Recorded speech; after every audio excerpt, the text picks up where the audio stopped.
حب يدخلني معاه. تسمى في الحاجه اللي ماشي مليحه لازم نكونوا معاكم فيها، ولكن حاجه مليحه تدوها نتوما، القفطان، الطربوش، التاريخ، التراث، هذاك تديوه نتوما. بصح في التطبيع كي خلاص التهمه ثابته عليك تحب تدخلني معاك انا فيها، انا ما عنديش علاقات مع الكيان. ولو نشوفوا بلي الحكومه الجزائريه قللت ولا مانش عارف انا النواة تطبع، احنا نكونوا اول من سيقفوا ضدها. اخويا العزيز ما عنديش علاقات مع الكيان انا. حتى سي بي كاتالونيا هذه اللي راكم تهضروا عليها، شفتكم انتم فاتحين لايفات بالساعات تعسوا فيها وين تروح وين تقاري، حبيتوا تتبتوا إيه، حبيتوا تتبتوا علينا التهمه بالسيف. الحاجه اللي ماشي مليحه تدخلونا معكم فيها. انتوما راكم مطبعين خويا، عندك نصب تذكاري في تل ابيب، الا ما قدرتش تدافع على الفلسطينيين دافع على نصبك التذكاري تاع الحسن الثاني. يا اخي امير المؤمنين حامي المله والدين، ابعتوا جنود باش ما يحطموا لكمش النصب التذكاري اللي كاين في تل ابيب، دافعوا عليه. هذا ما كان، ما تحوش علي انا، ما تدخلش روحك فيا كاع. على بالك على بالك نقول معكم كلمه، لا حبيت نقول معكم كلمه. كاين واحد الظاهره اخويا جاوب نجاوب 10 ثواني. معليش جاوب ماشي مشكل. انا حبيت نقول برك كلمه صغيره خوتي. كاينه واحد الظاهره يا الاخ نور الدين، انا كبران راني نهضر. كاين واحد الظاهره بعض المراركه يشوفوا بهدايا يتبعوا الفيديوهات اللي يكوبيو لهم، يعني المراركه جماعه البروباغندا يكوبيو الهضره، يقص الهضره ومن بعد هذا يرجعوه مصدر وامر مسلم. ما يروحش يشوف كاع واش قال تبون، لا هو حكم غير 90% من الشعب الجزائري، ما يهموش وقتاش قالها واش من حقبه كان يتكلم عليها. دوك هو كان يتكلم تبون على بعد الاستقلال. الشعب الجزائري كان فيه الاميه مرتفعه بزاف 90%، لانه فرنسا تجهلت هذا الشعب، ما قرعتوش، دارت له دارت مدارس فرنسيه ومنعت على الجزائريين انهم يقراوا العربيه ولا المدارس القرانيه. هذا الشيء جعل من الجزائر خرجت من الاستعمار بنسبه كبيره تاع اميه. لكن الان لو كنت تروح تشوف دوك احصائيات الاميه تلقى روحك انت عندك شحال، عندك اكثر من 40%، بينما الجزائر عندها نسبه متدنيه جدا بفضل الوقت الذهبي تاع بومدين اللي كانت دراسه دار لها اولويه. وبالتالي الحمد لله رانا نشوفوا ثقافه عامه ما شاء الله. ما نذكروش انه عندكم نتوما ماشي اجباريه عندهم التدريس. انا معاك، انا حبيت نقصد لك باللي ماشي تدي انت، ماشي تدي هذاك اللي يقطع، هذاك الناس اللي تقطع الهضره تديها كامر مسلم به خلاص مصدر تبونا قال 90%. علاش روماركيتك انت نفس الشيء جيت تهضر على البروباغندا تاع الغاز هذه وما الغاز، لانك انت كذلك تسمع فيديوهات قصوهم ولاد بلادك ويخدم لك مصدر باليد، خلاص ترجعوا انت مصدر. بينما انا اشتري حبيت نقول لك معلومه، جبت لك فيديو طنجة نيوز، بنت بلادك تهضر وتعرف باللي اللهجه طنجاويه وقانع مع روحك، ولكن واش قلت لي ماشي شغلك هذاك وديها في صوالحكم. فهمت على بالك بيسكاني نهضر لك بالحقيقه، ما جبتلكش مصدر مخدوم باليد. هذا هو الفرق، نناقشك بالحجه، نناقشك بالدليل من عندك، بينما انت تجيب لي زعما مصدر خادمينه باليد يهضروا. مجله انديبندنتي اعتذرت، قالت لك نعتذر وصلحت الخطا اللي دارته في المقال ومازلكم تهضروا به. هذا هو الخطا لكم تطيحوا فيه. مع كل احتراماتي جوبا كلمه خفيفه ونقولوا لي نعطيو خفيفه برك. انا الشيء اللي ماركيتو اليومين هذو ولا عندها مده، انه الشيء اللي كنا نحذروا منه ملي صار التطبيع هذا، بعد ما الشعار تاعهم دخلوا انهم خاوه وبداو المراكه رانا خاوه عندنا جاريه و2 مليون مغربي وحاكمين في الكنيسة وفي مصدر رانايا. وشوفوا المصدر وشنو ما عرف واش تخرج. انت راك من اكبر الناس اللي تعرف يعني ما تولاش بديت لافوتو كنت حاط البورطابل سنا طلعوا ما دار. المهم شفتها قاعده تدد فيهم اللي يهضر علينا ندخلوا الحبس واللي يسب يدخلوا للحبس. سلام ورحمه الله. شفت الفيديو تاع لاباس خويا اسمح لي جوبا قاطعتك خويا. اسمع خويا مش شفت فيديو تاع واحد اخرى واش تقول، قلت لهم حنا الاولين اللي كنا قبلكم في الارض هذيك، حنا اللي بنينا الدوله هذيك، يعني السحر نقلب على السحر، راك فاهم. صح. وصلنا لمخ الهضره بعد ما كانوا خاوه معكم وما كان حتى مشكل، وانتم تتفخروا بالتعايش معاهم وباللي ما كان حتى مشكل، والتعاون تاعكم مع الكيان هم خرجوا لكم فيها ديريكت. قالوا لكم احنا اللي درنا الدوله هذيك وحنا اللي بنيناها والارض تاعنا كنا فيها قبلكم. الكلام اللي كنتوا تقولوا للناس الاخرين ولاو يقولوه لكم. جاوب درك. شكرا سليم. جوبة دقيقة كريم، معيش دقيقة. اي راه تفضل ومن بعد نعطيو كلمة للطنجاوي. بارك الله. الحاجة الأولى خوتنا اللي كانوا معايا في اللايف الساعة سمحوا لي رحنا بسمانة وعلى ربي درنا طعن على ربي. وحاجة ثانية في الحقيقة نحتاج غير مون إذا كان ممكن تشوف غير مون إذا كاين واحد الأمر نستشيرك فيه إذا كان ممكنا طبعا. أكيد طبعا. إيه كي مور ما تنزلي. بارك الله فيك. تفقد. اوكي حاضر خويا. كريم اسمح لي خويا، بارك الله فيك، الله يعطيك الخير خويا العزيز. معليش ماشي مشكل خويا، ما كاش مشكل، معليش نورمال. مرحبا في كل وقت. مسيو طنجاوي تفضل. السلام عليكم مرة أخرى. نحاولوا ما ندخلوش في المصادر اللي مخدومة باليد برك، هذا ما كان. هو تفضل نورمال. لا نقول كلمة غادي لدي كلمات على خويا الزين. قال بأننا يعني احنا نقدم له مثلا فلسطين. كما نعلم بأن صاحب الجلالة الملك محمد الثاني رحمه الله هو رئيس لجنة القدس ياك، وكما نعلم بأن خرجوا 2 طائرات ومعهم 5 طائرات حربية محملين، 2 طائرات محملين بالمواد الغذائية والملطاس، المهم أدوية. انتم بعثتوا طائرات حربية وين؟ غزة. تقطعنيش لا انا مو والله فاني نتفاعل معاك. انتم بعثتوا طائرات حربية لغزة رافق الطائرات تاع الدعم. بلاتي 5 طائرات حربيه مشاو مع 2 طائرات اللي محملين بالمواد الغذائيه والادويه، مشاو يتحروا مشاو حامين 2 طائرات. هذه ماشياش نوريك لك ماشياش، اقسم بالله وكان عندي التليفون داهم مسارجين نوريها لك قسما بالله. يا اخي اي كلامك يعني الطائره الحربيه اللي خويا ما تقاطعنيش. معليش خليه يهضر والله ما تقاطعنيش خليه يقول. ما قاطعتكش خليه يقول. وملي تفضل خويا كمل. ملي نهضر الحرب بين فلسطين واسرائيل، المغرب يعني فهمتيني جرى هذيك الوزير اللي كان عندهم في الرباط ديال الكيان الصهيوني جرى عليه واش هذه كاينه ولا ما كايناش. من بعد جاوبني عليها والغينا تتبع الغينا مع اسرائيل باش ما تقولوش حنا اسرائيل كتدافع علينا، حنا كندافعوا على راسنا بيدانا فهمتيني، ما كنستناوش شي واحد يجي يدافع علينا. وكمان نعلم بان طبعا حتى تاكدتوا انه اسرائيل ما تقاطعنيش يا اختي انا هاود بحال اخويا كباره في ايدها ولا حيله. كباره انا هاود بحال اخويا كباره اقسم بالله ما كتقاطعني يا صاحبي، انا ما كنقطعهاش. معليش نخليوه، معليش هو يفتخر باللي يا خويا كبران راهو يكذب، راهو عفوا باش نحاولوا ننظموا اللايف، باش نحاولوا ننظموا اللايف. ما يقدرش واش يقول لك اختيم والله واش يقدر يقول لك. اختيمونا لازم يمرر وجه يمرر مسكين. اختيمونا الى كانوا مغالطات من بعد وصحيهم متينا. انا قبيتي كتصدر وانا ساكت وعندي داك الشيء في قلبي ما بغيتش نقولو كنحتارم. واش جبتيني لك تحتارم نفسي. نو اختي ما تقوليش برك نصحح لك لانه نحتارم. والله خلاص مول والله انا نفكرك نقطه ونقول لك ردي عليه في هذا النقطه وهذه النقطه. النقطة الأولى شوف، النقطة الأولى بعثوا طائرات حربية مع المساعدات. النقطة الدوزيام طردتوا غوفرين الممثل تاع الكيان الصهيوني في المروك. زيد تفضل. النقطة الأولى دقيقة بركة. اختي انا لا ما تقاطعنيش يا اختي، ما تقاطعنيش. خلي دوك نقيد لك انا النقاط مون ونعطيك نفكرك فيهم وردي. راه تفضل ميسيو طنجاوي. احنا غير نتتبع فهمتيني، يعني كمان نعلم بان يعني كل شيء خرج ضامن مع القضيه الفلسطينيه يعني مع المقاومه، الا الشعب الجزائري هو الشعب الوحيد الذي خرج بعد 12 يوم. فهمتيني، لانه ما خرجش المره الاولى حيت النظام ديالكم خاف عنده يخرج ضده.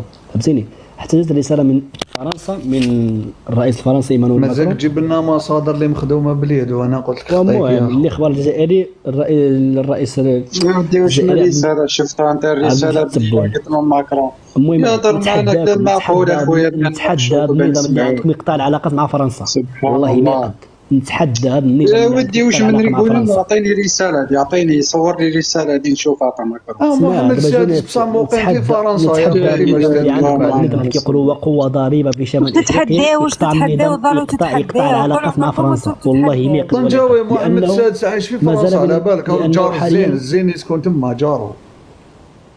شنو؟ والله محمد السادس يسكن في بعيد فرنسا عليا محمد السادس هاو جارو. وانا تاني والله العظيم شفت انا كي نقول عاش الملك اسمعني محمد السادس يسكن قدامي، يسكن في فرنسا جار الزين يسكن قدامه جارو قدامي. عنده قصار، هذاك مالك الله يخلي عنده قصار. كيفاش تقول لنا ما نقطع؟ واش طلعت انت؟ واش هذاك مالك؟ اسمع حبيبي، شوف رئيس الجمهوريه مع الملك محمد السادس. الله يهديك الملك محمد السادس يعني انا لو كان نقولوا واش تقال لي زرافه مع السبع؟ والله نجاوب. واش تقال لي زرافه مع السبع؟ الله يهديك اخويا هذاك مالك اصاحبي. معليش سمعنا لك مغربيه هذيك يا طنجاوي سمعنا لك. نخلو مونة حابه ترد. لا اكيد اصبر فوت واحد المغامره. جوزت لنا 4 نقاط خويا، قلت لنا فرنسا وقلت لنا خليني نكمل نجاوب 4 نقاط باش ما ننساوش ومن بعد كمل. شنو قدم؟ انا جايينك شكرا. نردوا معليش عطيني الكلمه ومن بعد كترجع لك الكلمه. دوك ترجع لك الكلمه. اول حاجه تقارن انت رئيس جمهوريه مع ملك. والله ما يتقارن، والله لا عندك الحق. خليني نكمل لك. لانه احنا عندنا رئيس راجل زعيم، اما انتم عندكم رونديله وراضيين بهذا الشيء، ورغم من هذا مسمي روحه امير المؤمنين، مع انه من قوم لوط اللي ابادهم ربي سبحانه في ايطاليا وفي البحر الميت والى اخره. وش فاش يتقارن؟ ما يتقارنش اساسا، ما كانش وجه مقارنه اساسا. لو عندكم ملك يصلح والله لا نحشم باش نقول لك هذا الكلام، ولكن العالم كامل يعرف انه الملك تاعكم مثلي جنسيا. يعني باش تقارن راجل بمثلي جنسيا، نقدر نقارنك نتايا بواحد سوري منكم يا خاوتي بواحد جاي عندكم في المغرب. نقدر نقارنك انت بصوفيا طالوني؟ اكيد لا ما كانش وجه للمقارنه. اعطيني الدليل العقده ديالك اختي عندك مع الملك الله يطول في عمره والله يخليك. نعطيك الدليل. جدران اسبانيا تشهد على هذا، والبوسه اللولبيه. كما نرى بان صاحب الجلاله الملك محمد السادس عندما يمشي من الامم المتحده والى روسيا، سبحانه واش من جلاله. شوف كيفاش كيستقلوا، شوف كيفاش كيستقلوا بوتين كيستقلوا. انتوما للاسف عندكم الرئيس عبد المجيد تبون كيستقبلوا عليا صغارين. الرئيس عبد المجيد تبون دقيقه خويا، والملك محمد السادس كيتلاقى الرئيس بوتين بيده، اما الرئيس عبد المجيد تبون كيتلاقاو دري صغار. فسرنا علاش الملك لابس هذه اللبسه وداير خلخال تعذب. هذا فوتوشوب هذا انتم كتجيوهم من عندكم. كيفاش فوتوشوب؟ لا والله ما فوتوشوب، والله ما فوتوشوب، والله ما متفق معكم انا في هذا الشيء هذا والله. كيفاش فوتوشوب؟ شنو الريز واقيلا هادو كاع فوتوشوب. هاد الصور هكذا يلبسوا الناس. هذا تقول لي امين لابس لي طاكسي مراكش هكذا. شوف فوتوشوب هادشي كتجيو من عندكم نتوما خويا. هادو كاع فوتوشوب. هادشي كامل باغي يضروا في هاد المملكه فهمتيني، وحقدين لهاد الملك ولا هاد الاسره العلويه. سؤال هادو الصور كاع فوتوشوب. هادو كاع فوتوشوب ولا لكم سلمى؟ هادو كاع فوتوشوب. ماشي مرا اختي، هادو كاع فوتوشوب. وينها؟ شوف تبارك الله كيفاش عام بالزي. شوف منور زين اش تنكر تقول لي فوتوشوب؟ وين الزين يا كابر؟ الله منور تبارك الله. احنا ما نتعايروش بلاتي اختي مناظره مع كبار. شوف هذا مالك، شوف هذا مالك، هذا راه مالك. لا قول لي سيدي يلبس خويا، ما تجيش تقول لي فوتوشوب.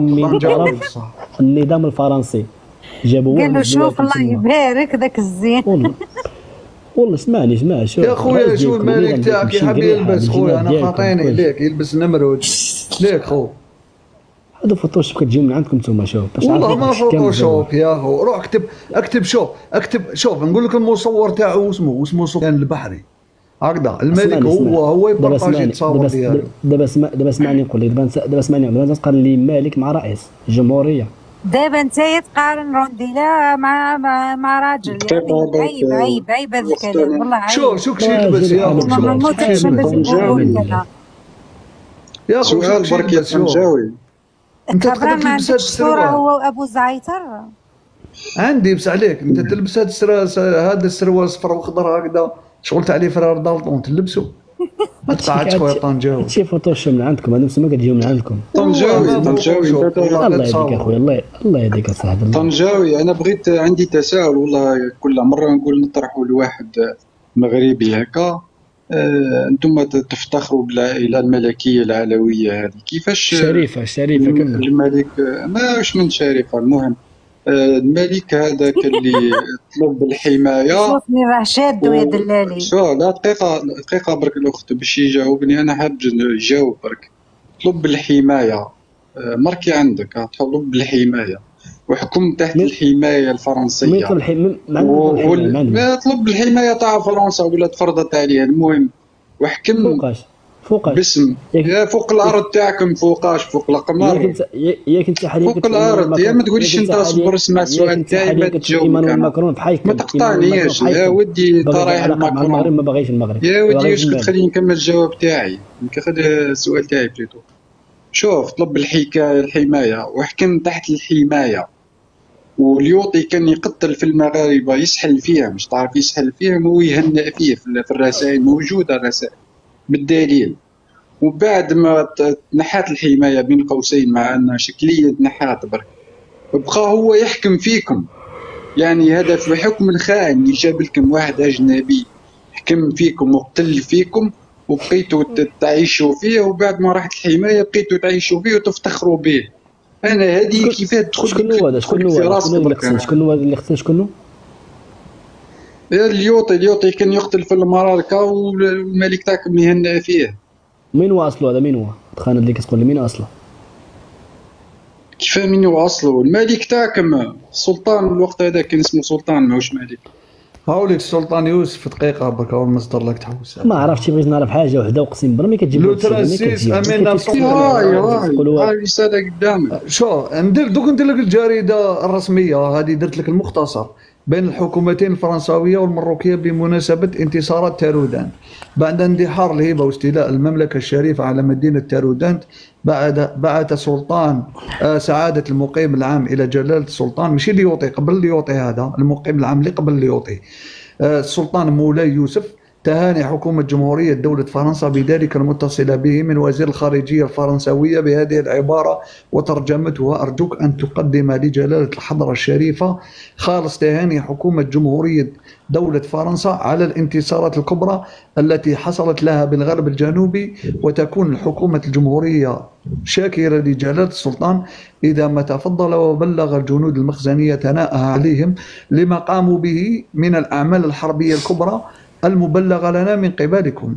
فأجاب جلالة السلطان على ذلك بما يأتي: تلقى جنابنا الشريف بزيد السرور والتهاني الفائقة التي وجهتها له دولة جمهورية فرنسا المعظمة، ولنا الفرح أن نبلغ جنودنا السعيدة ثناء الدولة الجمهورية الفخيمة عليها نجاح الجنود الفرنسوية وتغلبها على القبائل العاصية في شرقي وشمال الأيالة، وانتصارات محلاتنا السائدة على الثائر بالقطر السوسي، وهو دليل قاطع على اتحاد دولتنا ودولة الجمهورية وبذل كل ما في وسعهما لبسط الأمن بإيالتنا الشريفة. كما قال لك زين، هما اللي وحدوا لكم أراضي السيبة. واش من زين أنا ندير له باش يامن، ندير له الجريده الرسميه باش يامن. بلاتي نسولك بلاتي كتب انا والله ما فهمت. شوف نعطيك اخويا جوبا، انت كتقول المايك ديالنا كذا وكذا، والاخت منى كتقول المايك كذا وكذا، وعلى شي هضره كاع ما كاينه. الجريده الرسميه، الجريده كيف كاع ما كاينه تشوف الدليل، هاو الدليل قدام كيف كاع ما كاينه. عرفتي هادشي ما كتجبدوها الاخوان، اقسم بالله صح هادشي كاع انا ما عمري في حياتي ما نشوف.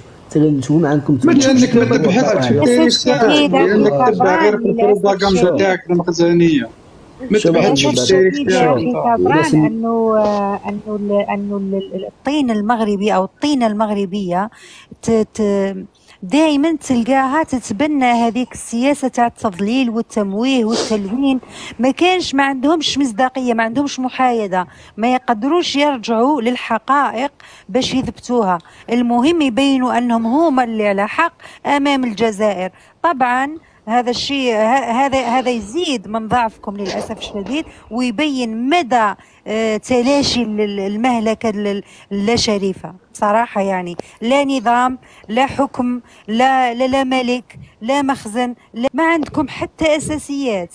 تجي تقول لي دوكا يجي واش يجاوبني، يقول لي احنا عندنا البنيه التحتيه. نحب نقول لك احنا ما عندنا لا ملك لا ولا احنا ما عندنا والو، فهمتي؟ احنا ما عندنا والو. انتوما كل اللي الحرب عندكم في المغرب هي استثمارات اجنبيه، نقطه الى السطر. انتوما مازالكم بعاد بزاف على السياده الوطنيه. اكبر قوه في شمال افريقيا وقوه ضاربه، يا وانتوما مازالكم بعاد بزاف على السياده الوطنيه.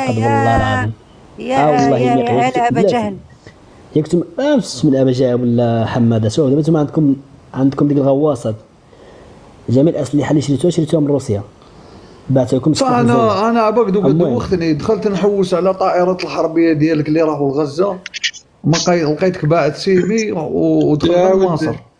يا ودي دوك نمد لك المضر. لقيت فلسطينيين يقولوا طائره جزائريه دخلت غزه لمساعده فلسطين. دوك نمد لك المصدر تاعو كبران، هو بوست في الفيسبوك انا شفته. دقيقه طنجاوي دقيقه برك خويا راح نقول يا ودي انت دير معاه تطبيع كامل عسكري كيما تحبوش المساعده تبعث له انت. انا دوكنا من الغزاوي او الغزاويه ضل في قناه. انا مش الفلسطيني لا من خونا المروكي كتقدم المساعدات هي كامل مجي تتبع. خويا انتوما كتقولوا فلسطين ظالمه مظلومه، حنا القضيه الفلسطينيه ما سمحوش فيها، وهو الرئيس ديالكم يبعث الجنود تما، عنده الطائرات الحربيه والغواصات والدبابات والمدفعيات، الشعارات وصافي. الخزي والعار لكم يا المراركه، الخزي والعار الى ابد. متى وانتم راقدين الى متى؟ قال نحن مع فلسطين لن نفعل القضيه الفلسطينيه. واش من مع فلسطين؟ انتم مطبعين الجزائر بالافعال ماشي بالاقوال. ربك امريكا تنحى من طنجاوي. سؤال صغير برك بلاتي 10 ثواني برك كبران. انا سمعت وقال كي شعلت فيكم العافيه المروك قدمت لكم مساعده وما قبلتوهاش. شفتوا انتم لما صار لكم الزلزال الجزائر اقترحت المساعده تاعها وكانت واجده ومصوره في المطار وبالدليل وكلش. الفيديو موجود. دقيقه برك اصبر نكمل كلامي. انا ما زلت ما كملتش السؤال تاعي وانت بغيت تجاوب كيفاه. انا ما كملتش الفيديو تاعي ثاني. يا روح كمل باش نقول الفيديو نسمعوا. انا عجبني شوف انا عجبتني الرنه تاع ابن فلسطين. حق الرضموره كمل.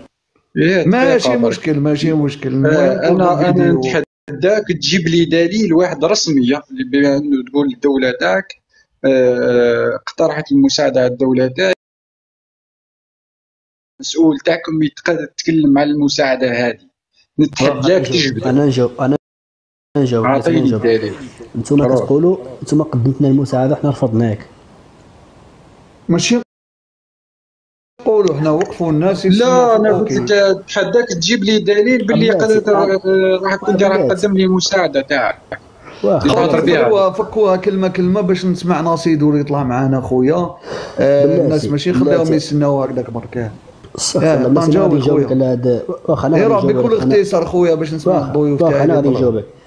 نحن طلبنا نحن يعني فهمتيني طلبنا يعني مساعده تقبلت من اسبانيا بريطانيا الطاليان اسرائيل. هذو اللي عارف انا. يا ودي خليني من المساعده تاعكم. ما هضر لي على المساعده اللي هضرت عليها تاع النار تاع العافيه هذيك. اعطيني الدليل باللي قد اقترحتوا المساعده على بلادي. اعطيني الدليل. قدمنا كنا الطائره الكناري ما بغاش الرئيس ديالكم ما بغاش. اعطيني الدليل. يعني كنقول لك اعطيني الدليل. سبحان الله. اعطينا وين نبحثوا وشوفوا لي كنادر يسناو. شوف خويا نور الدين شوف نفهمك شو يقصد لك. حنا كي اقترحنا مساعدات شرجينا طيارات ديناهم من الايروبور وصورنا لكم لايف. جات قناه تصور لكم باللي الجزائر تنتظر الضوء الاخضر من الطرف الاخر ولكن حنا ما قبلناش، حنا ما قبلناش المساعدة. ما كانش مال دليل خويا، لأن كنتو كتدخلوا الجسد، انتما وفرنسا كتدخلوا الجسد. خلاص نشكروك، خلاص سالينا من فضلك عملنا كتب خويا دوك نولوا لك نسمعوا اليد المسمومه. شوف ناصيدو دوك نبداو. اختي كصدر بزاف، عطي المداخله للاخوان عطيه. اوكي اصبر دقيقه، عندي الفيديو قريب يخلص خوتي. هذا اطربني هذا الشخص، حبيت يكمل لي الكلمه ديالو ومباشره نروح لناسيدو. اطربني هذا الشخص. الجزائر، المساعدات الجزائريه من ادخالها الى ابناء شعبنا الحبيب في قطاع غزه في ظل هذه الحرب والعدوان الاسرائيلي على اهلنا وشعبنا في فلسطين، قام الطيارين الجزائريين باختراق الحدود وادخال المساعدات غصبا عن انف الصهاينه. عشان يا عزيز الجرس نشوفوا شكون اللي كذاب.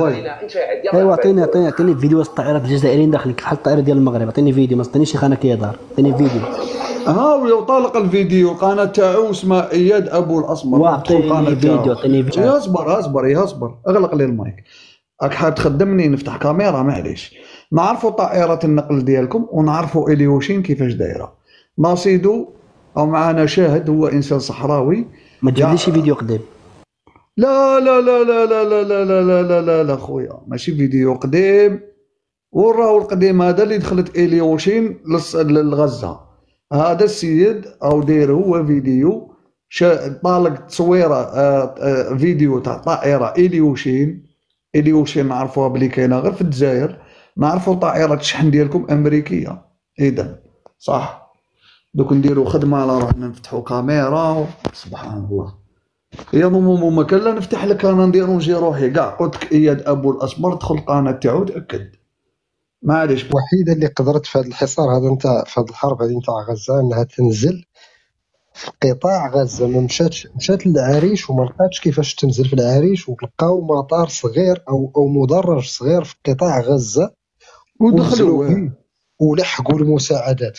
وفي نفس اللحظه في نفس الوقت الكيان الصهيوني ما شفنا والو، ما شفناش الاشاعات، ما شفناش علامات اللي كتكون انت خويا نسيدو. كرامتكم الاخوان ما تسابش خلاص. انت خلقتو دوكا يا خويا، احشم على روحك، خلي السيد يهضر يا خو. انا قلت لك ناصيدو نعطيلو مباشره، نعرفوا يا ميسيو طنجاوي. ناصيدو اذا هضر غير ما تهضرش انت معاه. اسمع هبطناك الله غالب. تفضل ميسيو ناصيدو تفضل.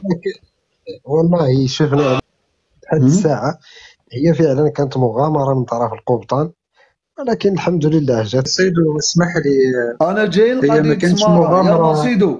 اذا نسمعوا جوست واش يقولوا هادو تاع الهلال الاحمر. الحمد لله حين كنت لي بيلوت الجيريا يعني صقور الجزائر لقوات الجويه الجزائريه، ومن هذا المنبر نتحي لهم باسكو عشت تجربه مع خاوتنا اللي يحبوا بلادهم ويحبوا القضيه الفلسطينيه. يعني قعد على عزيمه البيلوت حتى هبط في مطار صغير واللي كان موه. الحمد لله هبطنا الاعانات، طاروا طيارات تاعنا بعد 4 سوايع ضربوا برج المراقبه صهاينه قالوا خفقنا. هما كيشوفوا الاعلام تاع الجزائر يحكمهم الارتعاش في قلوبهم. ان شاء الله نتمنى الدوله الجزائريه ترسل الفريق تاعنا، انا كقائد فرقه البحث والانقاذ، باش نروحوا نساندوا اخواننا في فلسطين. ان شاء الله يا ربي خلونا ندخلوا. ما دخلناش نقدروا ندخلوا تحت الانفاق الانقاذ او الشهاده. شوف تلحق حتى للبيرو ما تشربش صعيبه بزاف، تقعد تحرق لك في قلبك، تولي تعاود تخرج لاراج تاعك في الخدمه في المساعدات، في نقل الاخبار الصحيحه على اخواننا في غزه. باسكو الناس راهي تموت بزاف وراه كاين تاثير اعلامي. انت طيارات باش دير لهم برياج ويدور 3 خطرات 4 خطرات باش يشوف المطار. الحمد لله اللي عندنا صقور. كيقول لك صقور، انا عشت تجربه في سوريا معاهم لي بيلوت الجيريا، وعشت تجربه معاهم في فلسطين. عندهم عزيمه ما يوليش للورد. خلاص يكفي سيبهم. الهلال الاحمر جزائري في قلب غزه يهضر. عليكم السلام. نخلو ناصيدو يكمل كلمته برك اذا حبيتوا. كاين واش يصرى في السماره اكسيتيرا، هو انسان صحراوي خونا. لا انا كنطلعني هذا المروكي، ولكن المراه كانت تعرف. ونعتذروا من والله تا اختي، والله نعتذروا منك اذا كي معنا. سمحي لنا الله غالب. هذا بوليزاريو مكريزي. سمحي لنا اختي الغاليه، ونافيتك اذا حبيتي تعاودي تطلعي. انا قد على جال هذا من اليمين المتطرف تاع البوليزاريو باش نجيكم من الاخر، ما يحملش هادو تريكه المروك هذه ما يحملهاش نهائيا. نعتذروا منك اختي. تفضل جوبا، واش قلت لي حبيت نقول كلمه وقبل ما نروحوا لنسيدو هما في اعلام خليه ما يكمل بعد الحرج اللي تعرضوا له وكيفاش كاع. شوف انت هذا العاق هذا قلت لك سخط عليهم ولا ما نعرفاش. اول كونجي لا يجي من اوروبا المغرب مشى عند مشى عند خالته وجا فيه صاروخ نتاع بوليزاريو هذا والله. اصبر نشوفوا شكون هذا. انا تحلبت لك باللي انت عبد النور بصح معليش روح برك كوفراك تاكل دجاج. السلام عليكم. كي راكم كابرا؟ الحمد لله. رايان شكون اللي تحلب لي؟ ناصيدو. انا تحلبت ناصيدو. صار شويه دابا راك مليح. ناصيدو مليون مره نقول لك ما تخلقش اصاحبي. ودي والله الا تكون نورمال وعادي تطلع مع هاد المراك هادو. انا مجرد نسمع حسهم حتى ديك الطريقه اللي يتخاطبوا بها يجيب لي عطيني انا على الجد بوك. انت شكون؟ والله قاتلوا الملك ديالك ما خلاش فلوس. قالت له الملك ديالك انت يا رونديلا. قاتلوا رونديلا كذا. هو يشوف مقدم قلت لك تشم ريحته.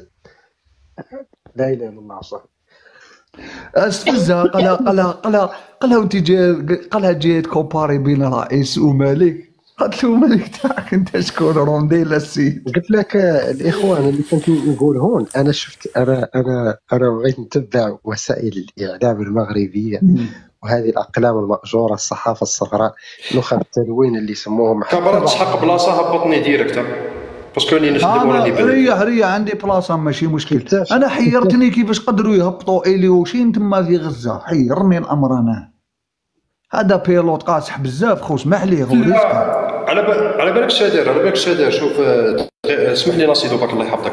على بالك شوف الطياره ما هبطتش كاع في المدرج. على بالك سادر شوف قبل ما يوصل للارض راح حل هذيك لاريير وين يهبط نسيت كيف يسموها وين يهبطوا السلعه فهمتني. نزل حلها وقرب للارض هبط السلعه كامله وطار. ما هبطش في المدرج باش تكون في علمك. صاي فهمت؟ صعد لوبيراسيون خدمها بو خفيف كيفاه صعيبه يا معقده. حل شوف هو كاين سيستم هو يخرج السلعه على بالي واحد اللي راي وما يخرجوا يرميو السلعه ديالها. بارك الله فيك. هو كان قريب صعادي لازم عبد النور قبل ما يبيكي في بدايه المدرج دار ديجا في الباب كان موجود. حل هو فتح في السماء فتحها في السماء قرب شويه للارض اطلق كاع السلعه هذيك خواها وعاود طار صافي وعاود طلع صافي ما هبطش ما تمشاش كاع الارض ما خرج ما هذوك الروط تاعو ما خرجهمش. صافي فهمت؟ طياره هذا يا خو تاع ميليتار خو دوك الطائرات يا خو هذا شوفير بيلوت ميليتار في عمره 45 سنه. كريم معاه سوخوي الطياره هذه معها سوخوي والله. قلتوا لنا مروكي ثاني معها سوخوي هي زينه. جوبا انا تفرجت الفيديو وانا لا ما تدخلش سوخوي تاعنا الماصر. لا هذوك ممنوع ولدي. الطياره الحربيه تفوت الاجواء تاعك. مالا هذيك تاع مصر هذيك بالك مصريه بالك كانت ترافق فيها. لا كاين طيارات مصريه تعس في سيناء وتعس نورمال خو قاعد بيها تعس طياره الجيريانيه في حمايتها في المجال الجوي ديالها. ومن بعد ديالنا هذه باصه خدمته وعاود راح وطلع. نصيدو سمح لنا. مروكي قال لك بعثنا طياره ومعها 4 طيارات حربيه مسكين. اعلان حرب على بالك. اعلان حرب هذاك كي تبعثك اعلان حرب تسمى. الدول اللي راك فايت عليها كل يا خو هما مور الجيري ما بعثت. هما مور الجيري ب3 ايام ولا 4 ايام بعثوا مساعدات لمصر. بعثوا شويه ما نكذبوش بعثوا شويه مساعدات لمصر. ومن بعد من مصر كي جا الاوكي مصر فتحت دخلوا المساعدات الناس قاعد دخلت المساعدات، ولكن لاجيري هي الاولى اللي بعرت لهم بعثوا لهم الكفن، بعثوا لهم الكفن الابيض هما. بغيت خاطري غير في دقيقه الا تسمحوا لي نجاوب هذاك السيد اللي الا تسمحوا لي ثانيه برك معليش خويا تفضل غير نهود تفضل دقيقه برك. الله اعلم كابران صحح لي نورمالمون غير الطائره الرئاسيه اللي مسموح ليسكورت معاها ولا لا؟ الرئاسيه وي سي هذيك مسموح لها، ولا لو تدخل في حمايه اي دوله تجوز عليها باش تعرف تفوت الحدود. لا حتى طائرات المساعدات جماعه ما تنساوش نعطيكم الدليل، حتى طائرات المساعدات ولا طائرات تاع نقولوا استزامات كما نقولوا نهار اللي جبنا احنا الفاكسام جبناها من الصين جاو معها زوج.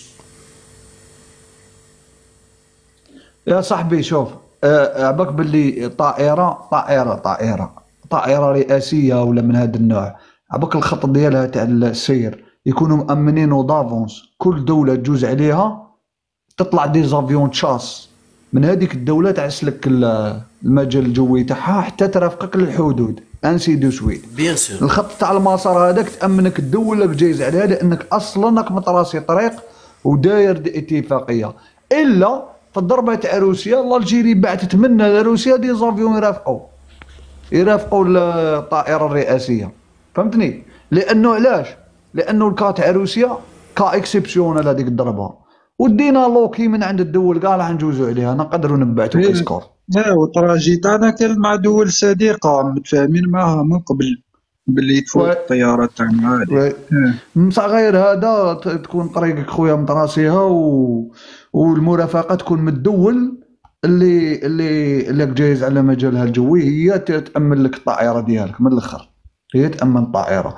الا في حاله تهديد رئيس مهدد هذيك تبعت خويا، تبعت من حق الجيري ولا اي دوله رئيسها مهدد. اش كيما بوتين دوك الطائره الرئاسيه ديالو يجوز معاها اسراب تاع كان بالك كان ديما معها تاعها كابران، ديما معها ماريكان عندهم هادو كم عندهم تاع المرض. نسيدو خويا تفضل الله يسمح لنا كوبيناك الهضره خويا تفضل باش يقول لنا واش صرا في السماره داك الشيء تاعها. انا اللي كنت نتكلم عليه هو هذا تناول الصحافه الصفراء في المغرب، الهجمات اللي خلقت البارحه والقصف الصاروخي اللي خلق البارحه على مدينه السماره.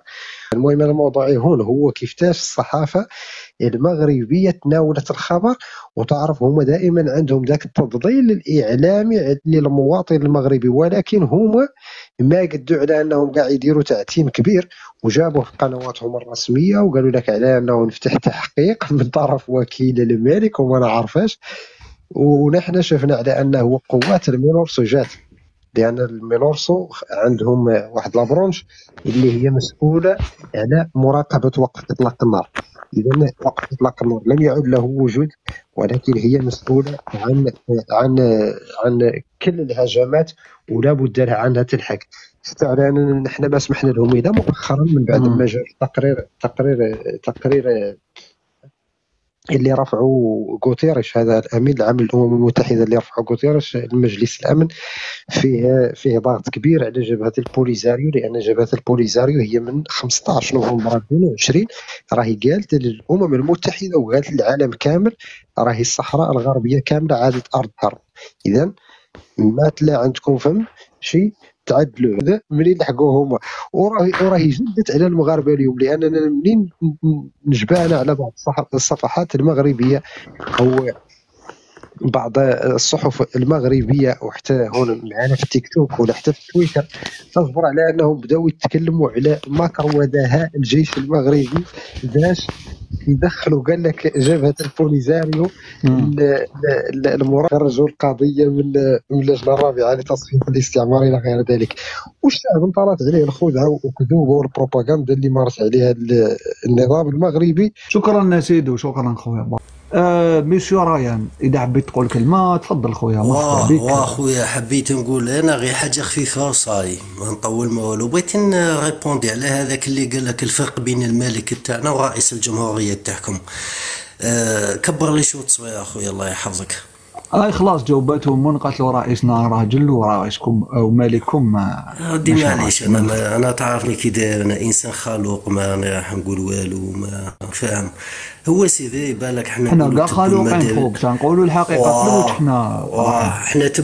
حنا تبوا المديرنا والو. معليش اخويا ندوها على حساب هضرتك تبوا المديرنا والو. با كونتر نتوما الملك تاعكم حاشا المغاربه الاحرار ما نجملوش حنايا. انا على هذو العياشه اكزاكتومون ليهم هما انتوما على باليش دايركم الملك انتوما هاش دايركم. هذه راك تسمع فيها كي تلغي لك هنا هذه حالها صعيب. هذه خرجتك من السكنه راكم قاعدين انت هذيك كلا فيها واحد غاد صاحبي مع طاكوس وجابها لي كادو فاهم كيفاه. سي بور سا قاعده عزيزه. هذه اللي ما تخليكش تهضر على صوالحك وكيما يديروا فيك في العبوديه. صح ولا كيما يديروا فيك في العبوديه.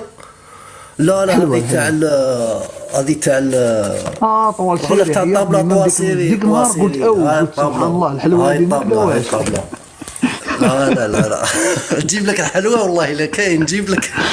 لا ماشي الله يحفظك. ديك النهار شفت هكذا ما ميمواج. ديك النهار شفتها قلت سبحان الله مازال الحلوه في الطبسي. كنا هاجين البيت ولا صاحبي مالك خذها بصريه. ايوا هذه خويا كريم ما تخليهمش فاهم تدقي الحقوق تاعهم قايم يمشيو يخليه يقول مازال عاشا مالك ومازال عاشا منا. اخويا احنا نقولوا انا من عندي نقول لك ان شاء الله يعيش هذا الملك بانت توجور تبقى عايش مذلول. هذه هي خوتي والسلام عليكم. شكرا لك ميرسي بارك الله فيك. مسيو رايان مرحبا بك افضل مسيو رايان. نقول لك خويا العزيز رايان تاعنا انا والله انا مازال راني متابع كيما هذيك النقطه الحمراء هذيك راني متابع فيها في طنجه. راني متابع والله مازال نتابع فيهم وراني متابع فيهم درجه. انا مازال عندي شغل. عرفنا بلي الملك تاع البقعه هذيك الملك هذاك عنده دوبل ناسيوناليتي وعنده جنسيه دوبل ناسيوناليتي واصل تاعو يهودي. دوك البروبليم اصل تاعو يهودي بصح مازال مخبي روحه ما لقاولوش كيما نقولوا حنايا الاصل تاعو اوريجينال. كاين بلي يقولوا كيما قال البارح سعيد بارصا قال لك يا ودي راه هو اسباني يهودي اسباني بصح يودي الاسم نتاعو مازال راهو مخبي مور الشركه هذيك تاع شرف ايموبيلي راهم يحوسوا عليه. وانا راني نتبع الملكي هو لو دريا توسع بالك ممكن الهولدينغ الملكي ممكن. انا نتبع فيها كابران والله ان شاء الله بربي يجيب لك جديد. دوك انا لحقنا النقطه حنايا باللي شرف ايموبيلي هي اللي متوكله وباللي يودي راهي هي متوكله باسم الحاكم هذا الفعلي المالك الفعلي هذا الاسباني يهودي. مازالنا دوك اسم الاسباني اليهودي مازال دوك رانا نحوسوا عليه وان شاء الله نجيبوه لك انا ديريكت على المباشر ان شاء الله حبيبي. هذه النقطه اللي راح نبدا لك انا. وتفضل خويا العزيز. يزيد فضلك ربي يحفظك. شوف انا والله غير شوف امر محير جدا. مره كي لاصق في قسابي في كلش. يعني انا الرجال هبط الطياره في غزه جا هو لصق فيا قال لك انا اللي هبط الطياره. شوف سبحان الله فهمتني. هادو يتبعوا واحد الناس اللي دير اللي تقص فيك سامع طياره يشوفها إليوشين كاميرا وها في غزه طائره إليوشين هبطت الرجاله هذيك طائره تاع الرجال. حنا يمرقوا منها هادو بني صرصور ما عارفين شكون الجيري.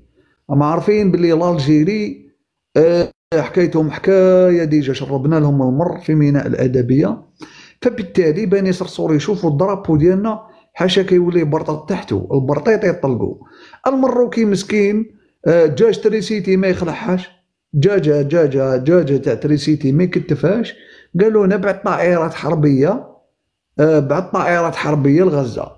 كيفاش انت داير اتفاق عسكري داير اتفاق تبادل؟ انت وليد جاسوس تاع الكيان الصهيوني انت وليد جاسوس تاعهم انت يا تهبط طياره انت يا الغزه من نيتك، وروح انت فريها مع البوليزاري ولا مشباوك سقلا بعثوا لك دي ميسيل قصفوك في السماره. راك فاهم انت جاي يعني منك تكذب، عادي من راك تكذب يا المروكي. ما تتبعش هذاك ولا غيول وهذوك الجماعه هذوك وشكون تاني برتوش والجماعه، تبعهمش هذوك يقص، هذاك يشوف يجيب مصدر يقصوا. اذا كانت حاجه مليحه كما اللي درناها احنا تاع طيارات يرجعوها طيارات مروكيه، ولا كانت حاجه عيانه يلصقوا فيها الجزائر، الحاجه العيانه تاعهم يقول لك ما الجزائر دارت، ولا كانت حاجه مليحه يليمينيونا احنا ويرجعوها تاعهم. بابيني مازال الدور نتايا ما روح خطيني بابيني، روح طلع عند هولاكو يتهلا فيك بابيني روح عند هولاكو صديقي يتهلا فيك دايما هولاكو. ونعتذروا منك مجددا اختي والله تا والله انا عارفك انا اختي العزيزه باللي نيفو عالي مشي لي تناقشي هاد البراطيش هادوما، مي الله غالب واش غنديروا هادوما حتمتهم علينا الجغرافيا اختي العزيزه، ولينا نتناقشوا مع هذا المستوى هذا ما سمحي لي هما كاع يستفزوا هيدا. شوف كريم اختي الغاليه الامر محير دوكا نتايا تفتخر الدرون الصهيونيه، وتفتخر بالدفاع المشترك، وتفتخر بالعلاقات وتفتخر بالعلاقات العسكريه. يعني مادام راك داير دفاع مشترك، مادام راك داير علاقات عسكريه، مادام راك داير الامور هذه، مادام راك تجيب الاسلحه من ثم، ومادام راك داروا لك مصنع يخدموا لك هنايا في الطيارات الحربيه وامور كذا وكذا، معناها نتايا كما قلت كريم راك وليت عندك كما نقولوا حنايا معلوماتك مشتركه مع الكيان هذا، اي معلومه تشتركها معه سواء معلومه جيده او معلومه غير جيده تقوم باشراكها مع هذا الكيان. لهذا ما تبداش دوكا تبري في روحك وتقول احنا وحنا كما قال لك. انا نعطيك نقطه مهمه نشاركها معك ريان. عمركش يقرا الكيان الصهيوني هذه الامور، الكيان عمركش يقرا هذه الامور، انت تشوفها حاجه عادي قدامنا. انا نقول لك كيفاش يقراها الكيان، صدق عليا. معليش خلي الناس اللي عندها تفكير محدود خليها تخمم كيما حبت. انا خوتي دوك خدموا معايا مخكم، تشفوا الانزال الجوي اللي دارت لاجيري في السودان، تشفاو يا اخي هذاك الانزال كان انزال تاع شعب كومبليت دينا ديبلاسينا به للسودان هكذا. عمرنا سطاد وكنا قادرين نعمروا 4 تاع لي سطاد، كاين ناس ما دخلتش هكذا. شوف الناس كاع نورمال عادي، انت الجيريان شتها عادي. نقول لك شكون اللي شافها ماشي عادي، المصريين شافوها ماشي عادي، بصح كيفاش شافوها ماشي عادي؟ في اطار النديه تاع لاجيري. شوف القوه ديالها لا قدرت دير وشرات وخدمت ودارت جسر جوي ولحقت، يعني كانت افضل منا وحنا قراب عليهم جغرافيا السودان. اما الطرف اللي دخل وقراها بتفكير عسكري شكون؟ هو الكيان الصهيوني. قال لك لاجيري مادام قدرت تنقل شعب كومبلي للسودان يعني قدامنا، قال لك اذا تقدر الجيري تنقل لي ميليتار البلاصه قريبه ليا اللي هي السودان. عمرك السودان وين جاي اخويا العزيز خويا الغالي؟ السودان ماشي بعيد على الكيان الصهيوني، على بالك غير تما مرمى قادم. يعني ندي بلاصه الاسكندر، انا منظومه اسكندر نديها في طياره نهبطها نضرب قلب تل ابيب. راك فهمت كيش قراوها الكيان قراوها قراءه عسكريه. نفس الشيء هذا الانزال اللي صرا دوكا اللي قال لك عليه عبد النور يقراوه هما بقراءه عسكريه. يقول لك الجيري قادره تهبط ليه معدات عسكريه متطوره جدا، تم المقاومه عادي جدا. يدير لك حساب خويا العزيز، ديرها مليح في بالك، فهمت؟ ودوك تكون لي كونسيكونس مع مصر، لانه مصر هي يقولوا لها كيفاش ودخلت والله جيري وقدرت تهبط، فاهم؟ دوك تكون عندهم قراءة عسكرية خويا العزيز، يولوا يخموا هكذا. يقول لك الجيري تقدر لديها الإمكانية باش دير لي إنزال معدات عسكرية للقطاع. راك فاهم كيفاش يخموا هما؟ هو ما يخمملكش بهذيك تبع لك الدواء، لا خويا، لا وما يخممش هذاك التخمه. وهنا احتمال كبير انه يستعمل الفتى المدلل نتاعو، والله يستعمل الجرثومه نتاعو يستعملها لضرب مصالح الجزائر. مش مستبعد الامر هذا، والله مو مستبعد. سلام، فاهم خويا. انا ما نفكرش كيما الناس. انا العذر ان انا نشوف كل الامور، انا نشوفها نحاول نحللها بواحد المنظور. فهمتني؟ لانه انا اعطيت لك سابقه، اعطيتك اسقاط قراءه عسكريه داروها الصهاينه في الضربه تاع درمان، وعلى بها انا شوف كيفاش قدرت نلحق لك الفكره وبسطتها لك خويا، وهذه حقيقه. لانه انا ما نجيش نخرط عليك بهذوك لي بلاك تاع حديدوان، فاهم؟ عطيتك قضيه حقيقيه، خرجوا محللين عسكريين صهاينه داروا قراءه جيوستراتيجيه لحادثه درمان. فبالتالي هذه الحادثه دير في بالك باللي غيزيدوا يسجلوها على الجيري. فهمتني؟ اصلا هما يعرفوا الجيري شكون، بصح هذه النقطه راح يزيدوا يسجلوها مليح. يقول لك الجيري كاباب تكون بعثت معدات عسكريه، فاهم؟ تقول لك عادي جدا، يعرفونا خو عارفين. هو اصلا يتهم فيك باللي انت راك تبعت انت الكورنيط لغزه، فاهم؟ لانه الكورنيط الروسي يتصنع في الجيري برك، في الجيري برك اللي يتصنع خارج روسيا فقط. ايران ما عندهاش تصنيع الكورنيط، ما عطاتلهاش روسيا الكورنيط المتطور، فاهم؟ هذه باش ديرها في بالك خو، باش ديرها في بالك.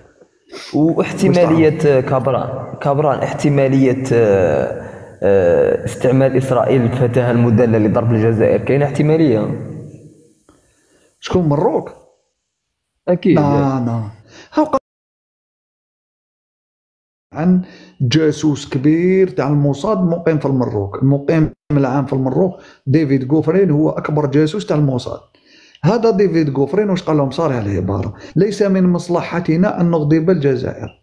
لمن قالها؟ قالها صحفيه مروكيه من اقرب المقربين لغوفرين، صحفيه مروكيه مقربه جدا منه.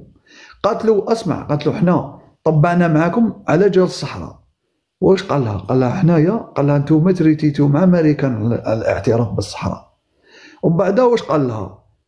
دوزيام دي شوز، قال لها احنا ليس من مصلحتنا اغضاب الجزائر. هنا خلاص خويا، هذا هو جوابك ريان. الكيان ليس من مصلحته اغضاب الجزائر، لانه الجزائر تصعد معك دبلوماسيا تضرك. الجزائر تصعد معك. نعم كبران. اسمح لي، تم على بالك بلي هذيك الصحفيه كي سالاتو قالت له على ما قلتوش تعترفونا بالصحراء، سالاتوها قالت له على ما حبيتش تعترفونا بالصحراء، هو جاوبها قال لها ليس من مصلحتنا اغضاب الجزائر. فهمتني؟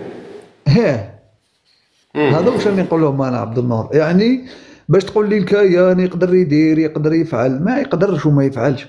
انت سي محمد على بالو بلي انت اكبر ميكروب وطاعون في الكره الارضيه، يشوف فيك هكذا الكيان.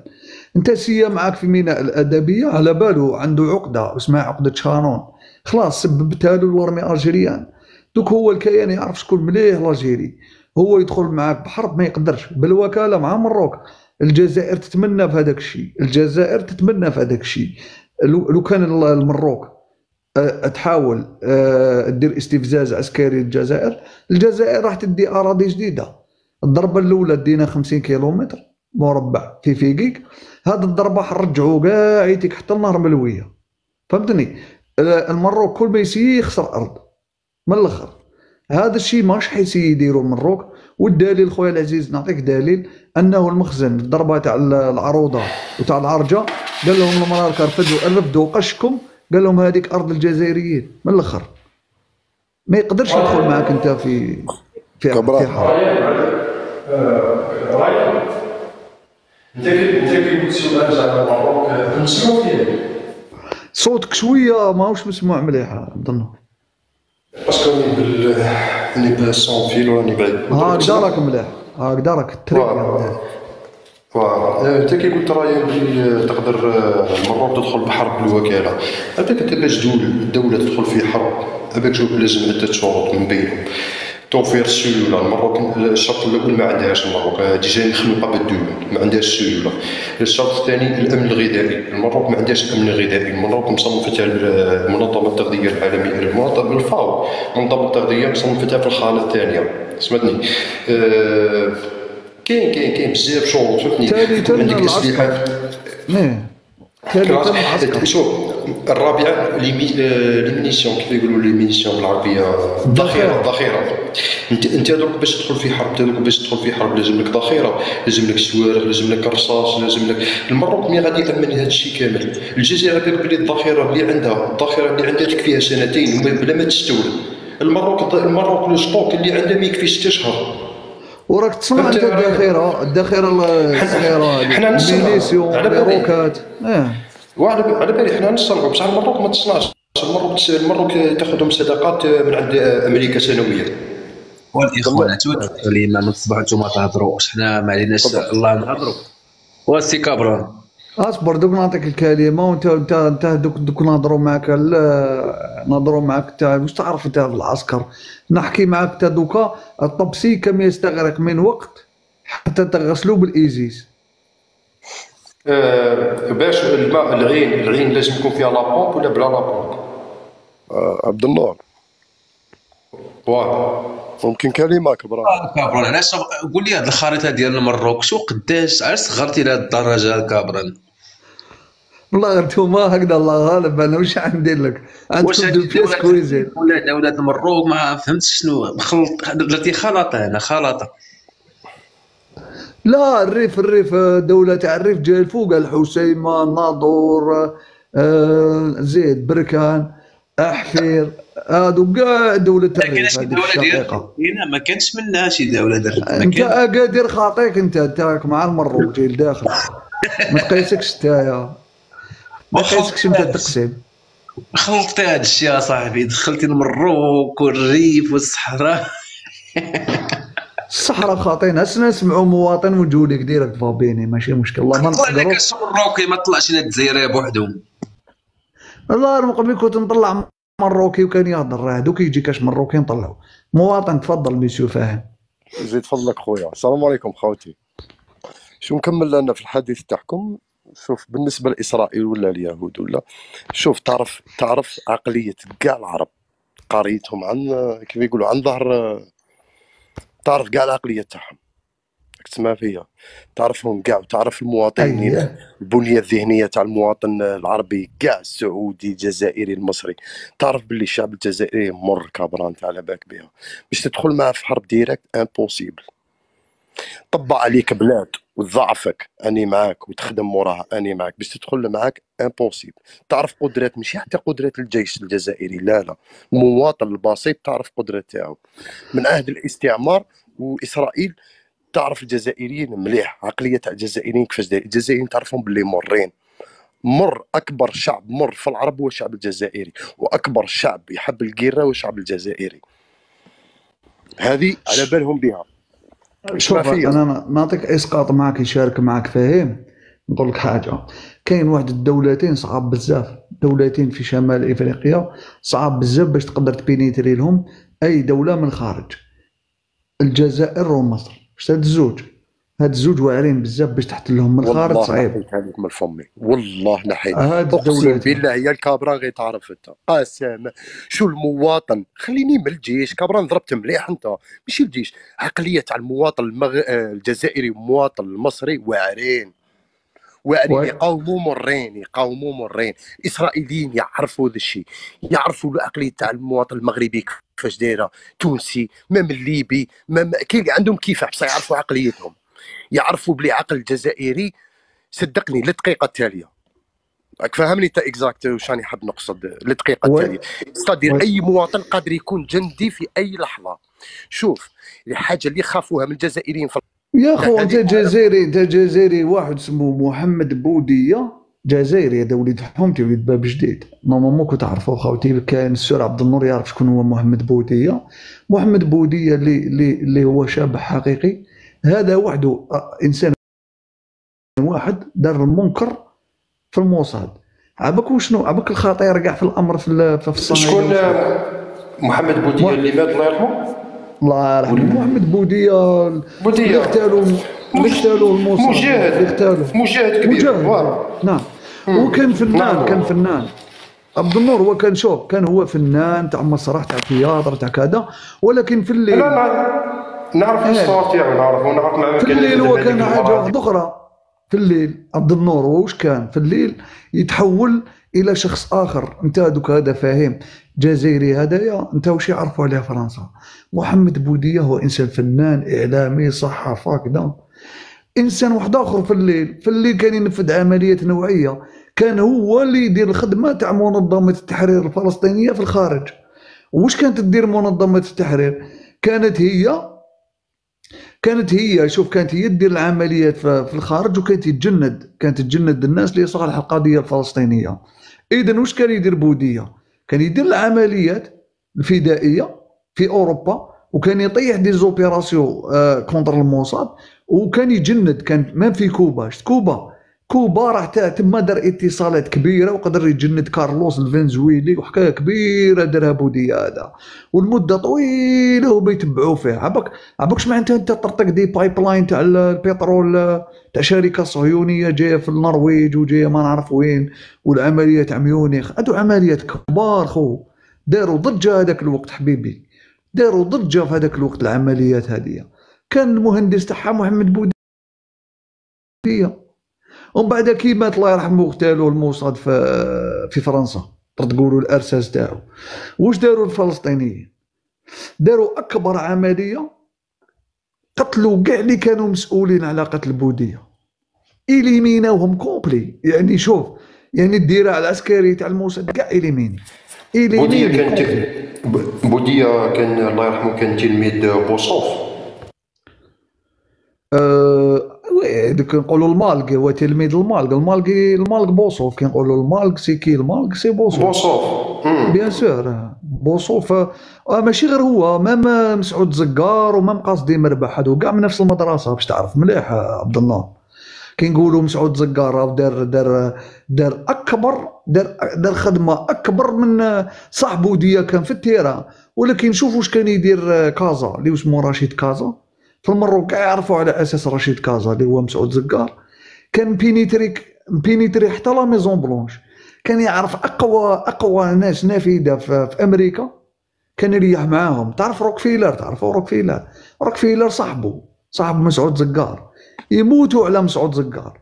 كانوا يعرفوه باسم رشيد كازا، السيد اللي نقول لك جاسوس جزائري يدور في لا ميزون بلونش. كان صاحب كينيدي ويعرف مرته، على اتصال مباشر بمرت كينيدي جون كينيدي. تيماجيني انت حبيبي القوه اللي كان دايرها لاجيري هذاك. شوف اثناء قطع العلاقات العربيه الامريكيه في حرب اكتوبر، قنوات الاتصال اللي بقات لنا مع امريكا شكون كان يمثلها؟ كان يمثلها مسعود زقار. نعطيك معلومه خاوتي، احنا ما نحشموش نقولوها. امريكان بعثت اسطول السادس ديالها عباك وين كان خارج العلميه الاقليميه ديالنا مقابل شرشال. شكون جعل هذاك الاسطول السادس يعاود يخرج من تما ويديماري؟ شكون هو؟ مسعود زقار، رشيد كازا. هو صاحب بومدين المقرب، صاحبو ودراعو البرادروا تاعو تاع بومدين. هذا مسعود زقار الخدمه ديالو اللي دارها غير ربي اللي يعلم. وبوصوف ما نحكوش، بوصوف تاني قلت لك بوصوف واسمه قاصدي مرباح كان هو المسؤول على المخابرات داخليا. عباك ما كانش يخدم مال اكستيريور. قاصدي مرباح كان يخدم من الداخل، لي زوبيراسيون اللي دارهم، الخدمه اللي كان يدير فيها، لي زيكيب اللي كان يفورميهم. سي بور سا كانت مخابرات جزائريه قويه بزاف هذاك الوقت. هذا جهاز كاع كان يخدم كيف متجانس جدا. وهذا كما قال لك هو ما غلطش عبد النور بوصوف، كان انسان كراك يعني في المخابرات. كبرات هذاك انا نخدم بعيد ونعاود نرجع نفتح المايك باش ما تسمعوش الحس. شوف هذاك شوف القضيه هذه تاع الاسطول الامريكان اللي بعثت الاسطول هذه بزاف جزائريين والله ما يعرفوها، فهمتني؟ بزاف ما يعرفوهاش. هذاك شوفوا هو اللي بومدين الله يرحمه، نهار اللي يدير تأميم المحروقات نهار اللي داير تامين محروقات امريكا راحت نوضت اسطول بحري كامل جابته هنا البحر الابيض المتوسط، بغات تضرب الجزائر باش تكون في علمكم. علاه فرنسا واش قالت؟ فرنسا قالت لامريكا باللي هو لي بوميديان راه اخترق المعاهده تاع اتفاقيه ايفيان اللي بيننا وبين فرنسا. هو لي بوميديان حقيقه اخترقها، سمعتني، راه نحى كامل هذوك الاتفاقيات على داك كي داير انقلاب على بن بله، قالوا لنا الاتفاقيات اللي درتو مع فرنسا كامل ما نستعرفش بهم. راه ولي بوميديان بدا يخترق فيهم واحده واحده. راحت امريكا نوضت اسطول كامل من امريكا جابته لنا البحر الابيض المتوسط باش تضرب الجزائر. هو لي بوميديان قال لهم والله ما نسمع بكم.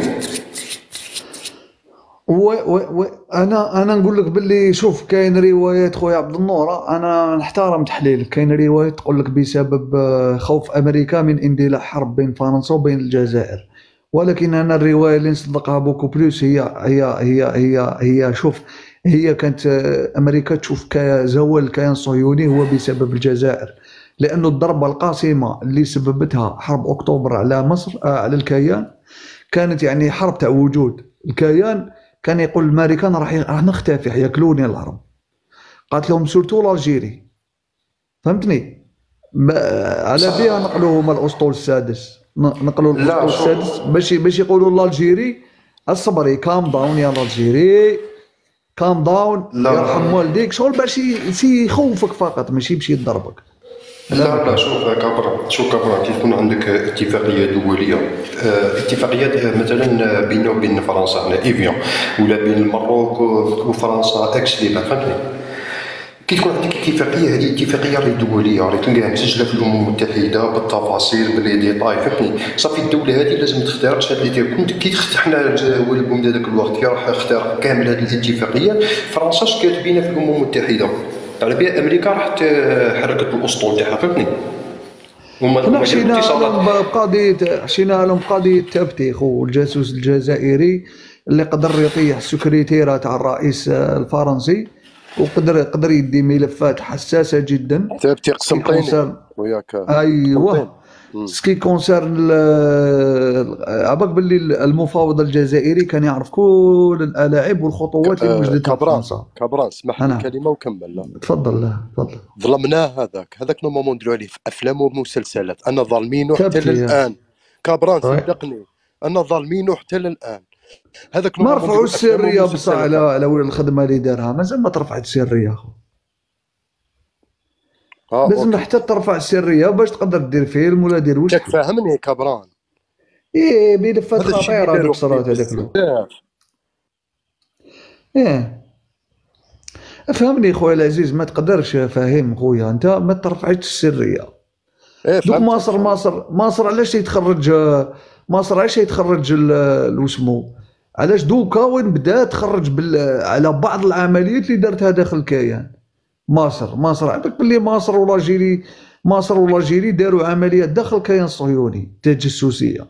كاين واحد الجاسوس جزائري عباك شحال من مده هو عايش داخل الكيان الصهيوني تحت اسم مستعار وكذا، عباك حتى غير هو اللي يخترقك، حنا ما نخترقوهمش. هادو الصهاينه هادو والمخابرات ديالهم يخترقوا دول عربيه، ودول عربيه ما تخترقهمش. اقوى مخابرات عربيه كاين، شوف الجزائريه والمصريه وفوق صدام حسين العراقيه. السوريه ما تبانش مع هادو ثلاثه مخابرات. هاد الثلاثه مخابرات ينفذوا عمليات داخل الكيان وفي قلب اوروبا، فهمتني؟ سورتو هذاك الوقت. المروكي يضحك لانه المروكي انت مجرد جاسوس تاع الكيان وتاع امريكان، انت كنت تسرب تتجسس علينا احنا وتروح تمد لهم. لكن ما يقدرش يفهم هو هذا الصوالح، ما يقدرش يفهم، ما يقدرش يستوعب. يحسب له شغل انا نتخايلوا ونهضروا على بالك. جيب مصري هنا، لو كانوا معنا مصري يحكي لك المصروات ثاني شواكر باش ديروا لنا في بالكم في المخابرات. اكبر مخابرات في العالم هم المغاربه ومستعرفين بهم كاع العالم. لا يديك كبران، هذه حاجه باينه بلا ما تبقى تدرك والشمس بالغربه. انا صاحبي معليش انا والله ما ندرك ما نحقركش فابيني. انا شوف انا نحكم بالمنطق. المخابرات ديالكم انا نفهم حاجه. المخابرات واش لازم دير؟ مخابرات كي تكون قويه اخويا العزيز لازم تحمي امنها القومي هكذا. لازم انت يا خويا العزيز، انت هذوك بلادك كاع مديشيكتيه، سبتام، ليليا، جزيره ليلى، جزيره باريس. والدليل هي ايوا تجسس على اسبانيا انت اذا انتم تجسس على حسيتوا اسبانيا. مازال الجوع على المغرب، انتم راكم عارفين شنو كاين المغاربه، راكم يختوا يتجسسوا عليكم، ما خليتوا ما قلتوا علينا، حيت عرفتونا حنا مقودين حنا في عقلينا شويه، راكم تخافوا منا. حنا نتحاربوا معكم بالمخابرات ديالنا، ما نتحاربوا معكم لا بالسلاح لا بالدبابات لا بالطائرات، انا مخابرات برك. اسمعني بابي نقطة برك. شوف كبران، اسرائيل اقسم فيها كبران، قال لك اخوة مخابرات في العرب هي المروك. اسمعني كبران اسمعني شوف اسمعني. لا اسمعني شوف نعطيك واحد الدليل، نتفاعل معك، اهضر ونتفاعل معك باش نقول لك لا جاد لا جاد. نقول لك واش كانت قبل ما تكون لا جاد، دوك انت تكمل انا نحكي لهم كاع من جا المخابرات ديالهم. روح تفضل. الله مريق لي. شوف موساد هذاك البرنامج تاع بيغاسوس من 96 تقريبا حوالي التسعينات هما يخدموا بالبرنامج هذاك بيغاسوس ويطوروا فيه، كل عام يطوروا فيه. يوم من الايام الفتى المدلل ولا الابن الغير الشرعي نتاعهم هذا حبوا يعطوه البرنامج هذا بيتجسس به، وللاسف هذا المخزن هذا الجائح التافه استعمل بيغاسوس يومين، وش من يومين سق الله يا ربي، شهرين ولا ثلاثه، ما كانش شهرين ما كانش 3 شهور، استعملوا بيغاسوس هذاك، فاقد بهم اوروبا كامل والعالم فاق بهم كامل. وبعد واش قال لهم هذاك الاخر المخابرات، هذاك واحد العقيد في المخابرات الاسرائيليه، قال لهم عندنا 20 سنه وحنا نستعملوا في هذا البرنامج وواحد ما فاق بينا. قال لهم شهرين فاقوا بهم، قال لهم هذا مش مخابرات، هذه تفاهه هذه. فهمت بابيني؟ راكم تافهين بزاف. تفضل كابران. اوكي خويا اوكي. شوف خويا بارلون سيريو شويه، نتكلموا سيريو. دوكا انايا تقول لي انايا عندي اقوى مخابرات هكذا، تقول لي عندي اقوى مخابرات كذا، معليش نقول لك اسيدي، نقول لك هاي صح اسيدي، قلنا باللي صح عندك الحق. نتوما تأسست المخابرات ديالك سنة 1973، هذه اللي اسمها دوكا لاجات هكذا. لاجات تاعك هذه تأسست في 73، إذا 73 ولات عندك هذه اللي اسمها لاجات. قبلها واش كان عندك هكذا؟ قبلها شكون أسس لك أنت أصلا المخابرات المروكية تاعكم؟ من أسسها؟ أسستها أمريكا هكذا وفرنسا، هي أسست لك جهاز المخابرات تاعك. المهم أنا كي نقول لك دوكا واش جابت لك هاد المخابرات ديالك نتايا، كي نشوفوا حنا المروك نتايا وشنو هي الريزلطه اللي حقتها لك هاد المخابرات ديالك انت. المهام ديالها انتم تشوفوا باللي عندكم قضايا مركزيه، نتوما تقولوا باللي الاراضي تاعكم سبتهم اللي هي محتله، خلينا نقولوا هكذا. جامي ثبت عليكم انكم قمتم بعمليات الا نهار حصلوا فيكم بيغاسوس. الصهاينه يتجسوا وانتم تخلصوها، لاني انا نقول لك باللي بيغاسوس المروك خاطيه خوتي. انتم اللي زالجيريين راكم تقولوا مروك هو دار بيغاسوس، راكم غالطين، هو اللي تجسس، نو هو ضحيه. نقول لكم علاش. الملك محمد السادس وخرج الرقم ديالو باللي تم التجسس عليه ببيغاسوس، فهمتوا؟ الكثير من الناس النافذه في المروك خرجوا نوامر ديالهم في اللائحه اللي خرجها المعهد الكندي. فبالتالي كذلك ماكرون، كذلك البرنامج منين تستعمل، من اي جهه تستعمل كانت في المروك. الصهاينه استعملوا بيغاسوس من المروك هكذا، وحصلوا فيهم، مسحوا فيهم الموز، قالوا لهم حنا بعنا المروك هو اللي يتجسس، حنا خاطينا. وراح محمد السادس يحلف الماكرون يقول له اقسم لك بشرفي. وكو على بالكم كيفاش قال لهم بعد ريبوندا له ماكرون، قال له اقسم لك بشرفي انني لم اتجسس عليك. هاك هو كان على باله واش يقول محمد السادس، هو خاطئ، هو تم كان ضحيه. الموساد هو اللي تجسس بيغاسوس على ماكرون، على ناس من الحكومه الفرنسيه، على وزيره الخارجيه الاسبانيه، على سانشيز، على الكثير من الشخصيات، منهم 6000 شخصيه جزائريه ماشي من القيادات الكبيره ولكن رجال اعمال، ناس كذا في الحكومه هكذا، فهمتني؟ عندهم سلطه كبيره. تجسوا لهم بصح ما داو والو. نقولك علاه، باسكو لاجيري واش دير؟ لاجيري شوف واش دير. هاد لي كونفرساسيون اللي تكون حساسه ومؤثره جدا، فهمتني؟ هذه تكون في غرف مغلقه، تليفونات ممنوعه تدخل اكسيتيرا، فهمتني؟ ما كاش تليفون ذكي مستحيل ندخلو. انا نقول لك انا مضاري ندخل لا بريزيدونس نخدم، محال تدخل سمارت فون ما يدخلش، مستحيل يدخل. تليفون كاع ما تدخلوش ديجا اصلا ما يدخلش.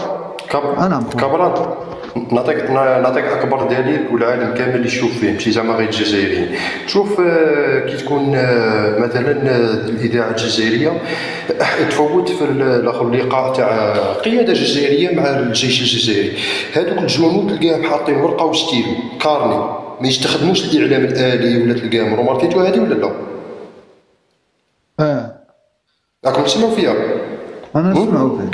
كيكون مثلا قائد الاركان يتكلم، خيوما جامي يفوتوا لنا واش قاعد يهضر قائد الاركان.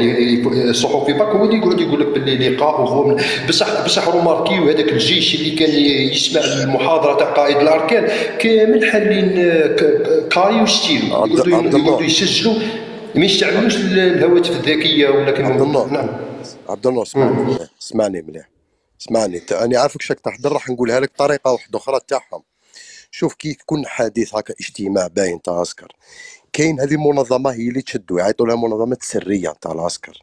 هذه منظمه سريه كي تروح ممنوع تحط ميكرو، بالورقه وستيلو، تليفون ما تدخلوش، بالورقه وستيلو. عندك الصحافه شكون هما؟ صحافه منظمه العسكريه هذه صحافه، ويدخلوا معاه صحافه النهار ولكن هي تنشطهم داخل. عنده الصح عبد النوشاوي يقول لك روماركيهم بالورقه وستيلو، ميكرو ما يحطوش، ممنوع تكتب بالورقه وستيلو. تفضل خويا عبد الله.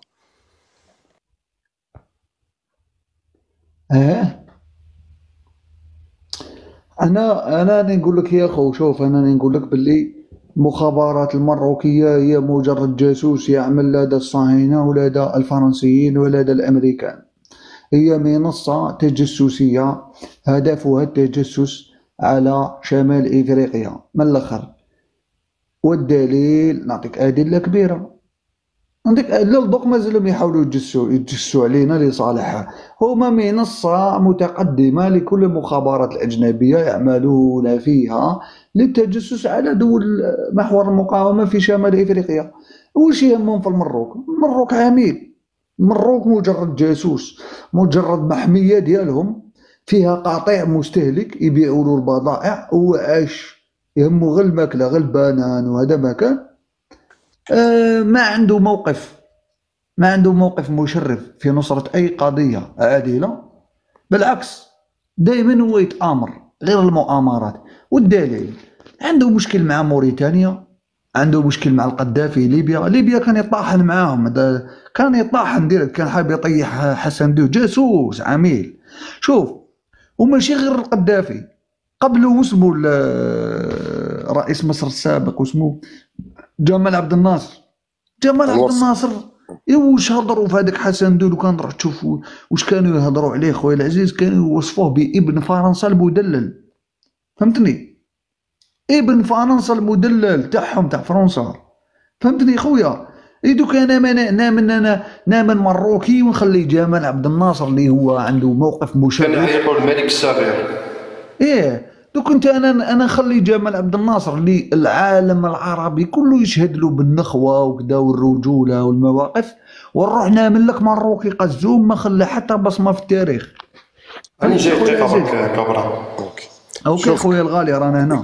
كبران جمال عبد الناصر والرئيس تاع العراق واسمه صدام حسين، اسمعني مليح، جمال عبد الناصر وصدام حسين كانوا يكرهوا كره شديد حسن دو. باش شكون كان شافع فيه؟ هذوك نفكرك تقول لي إيه، تاع السعوديه اللي كان في وقتهم، هو اللي كان شافع فيها معهم.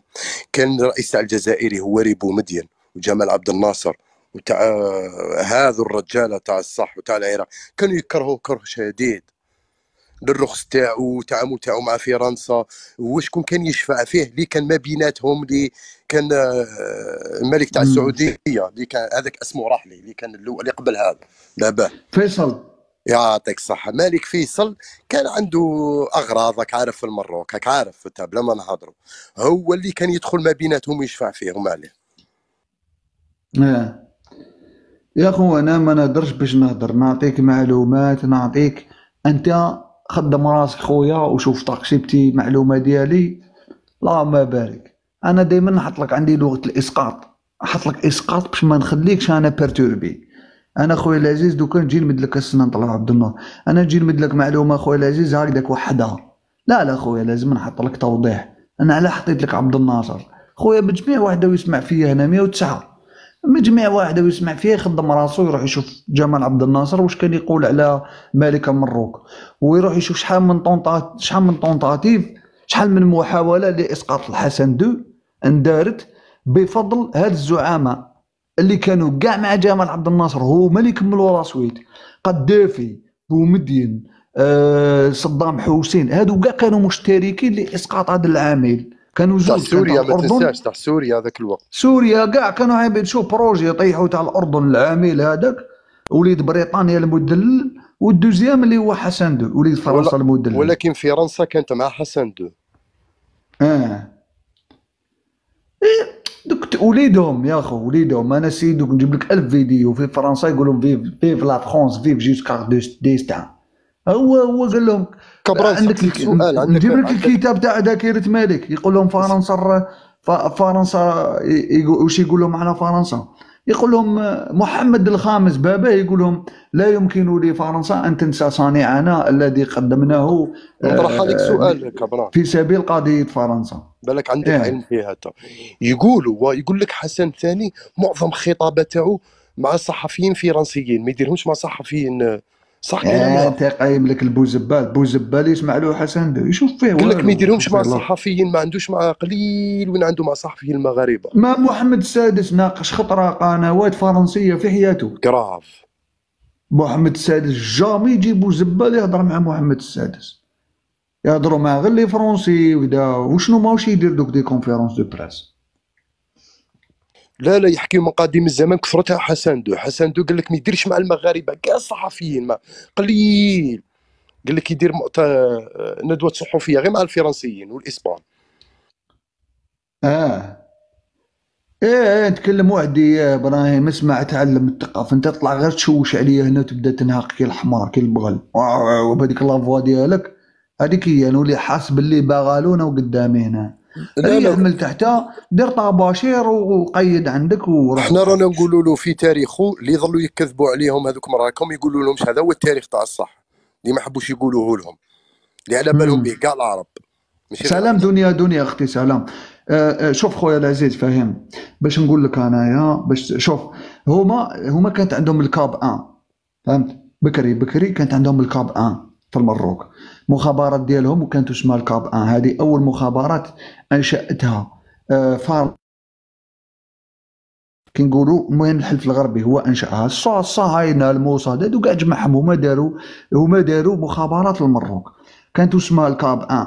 هذه في مور الاستقلال سواسوا، مور الاستقلال سواسوا كانت عندهم كانوا يسموها لا ديريكسيون جينيرال دو سيرفيونس دو تيريتوار ناسيونال، كانت هكذا اسمها اليبوك فهمتني.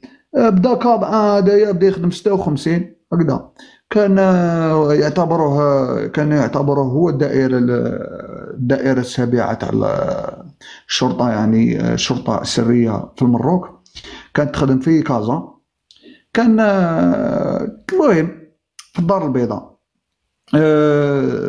شوف كانت دير في بالك حاجه بلي هذاك الوقت كانت شغل جديدة النشأة والتأسيس ومنها هكذا.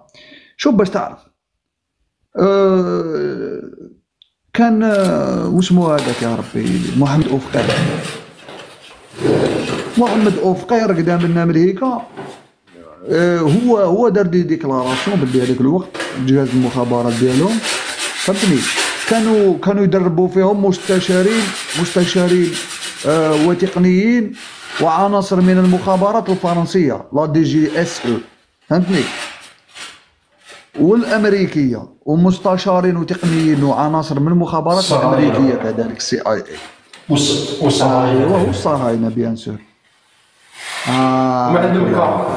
شوف عندهم الكاب 1 والكاب 2. الكاب 1 والكاب 2 انا جايين غير بالعقل. شوف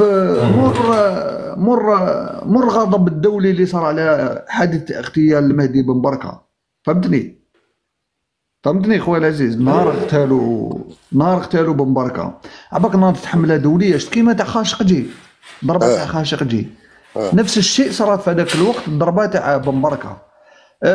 الصهاينه هما نفذوا العمليه قول لنا برك بن بركه من يكون قول لهم بالك باش يعرفوا ولا ما يعرفوش بن بركه. المهدي بن بركه كان ألد الاعداء الحسن ومحمد الخامس فهمتني. كان حاب يسقط الملكيه في المروك ويدير جمهوريه وكان داير شعبيه كبيره بزاف. المهم هذه حكايه طويله.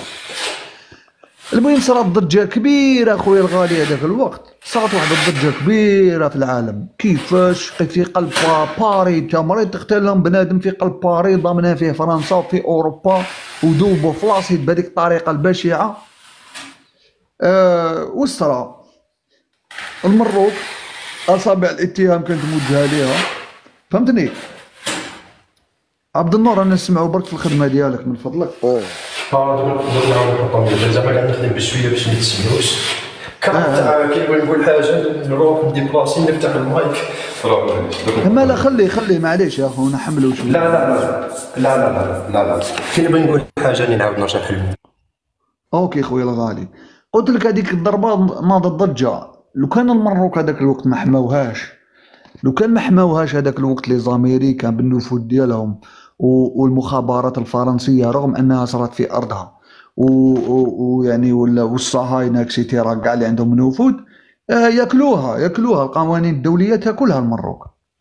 تريب يكسروها ديمونطيوها ضلعوا حيكسروا منها باش تعرف باللي من بكري محميه تاعهم من الاخر.